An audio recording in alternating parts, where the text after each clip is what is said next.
আপু নতুন বাসাটা ঘুরে দেখে আসলাম। আপু তো বেশ কিছুদিন হয়েছে নতুন বাসা করছে গ্রামে, কিন্তু আমাদের যাওয়া হয় নাই। তো আজকে যখন আমরা বিয়ে খেতে গেছি তখন আপু বলতেছিল যে যাই আমাদের বাসাটা ঘুরে দেখে আইসো। আপুর কিন্তু আরেকটা বাসা আছে বনশ্রীতে, ওটা হচ্ছে 7 তলা। তো ওইখানেও কিন্তু আমাদের কখনো যাওয়া হয় নাই।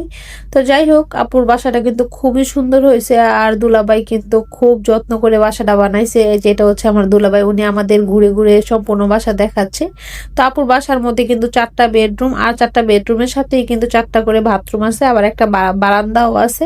আপুর বাসার সম্পূর্ণ ফার্নিচার, দরজা এটা কিন্তু আপুরা নিজেরা বানাইছে, কোনো রেডিমেড কোনো ফার্নিচার এখানে আনে নাই। দুলাভাই তো বলতেছিল দুলাভাই নাকি 1 বছর আগে কাঠ কিনা রাখছে, এই কাঠ শুকানোর পর যে শোলের সেই সেগুন কাঠটা থাকে, এই সেগুন কাঠটা দিয়ে নাকি দুলাভাই সম্পূর্ণ বাড়ি ফার্নিচার বানাইছে।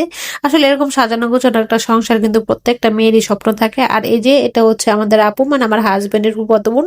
উনি কিন্তু খুব ভালো মনের একজন মানুষ, খুব ভালো একজন মানুষ।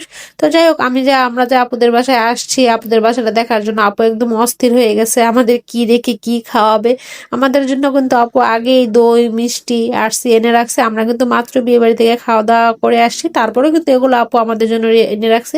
সম্পূর্ণ বাড়ির মধ্যে এই বাথরুমটা আমার কাছে সবচেয়ে বেশি ভালো লাগছে, মানে এটার মধ্যে কিন্তু আলাদা শাওয়ার জোন থাকে, সচরাচর কিন্তু এরকম দেখা যায় না। আপুর ড্রয়িং রুমটাও কিন্তু খুব সুন্দর হয়েছে, আর এক রুমের একটা খাট কিন্তু আমার কাছে খুব ভালো লাগছে, মানে রয়্যাল রয়্যাল একটা ভাইব দিচ্ছে।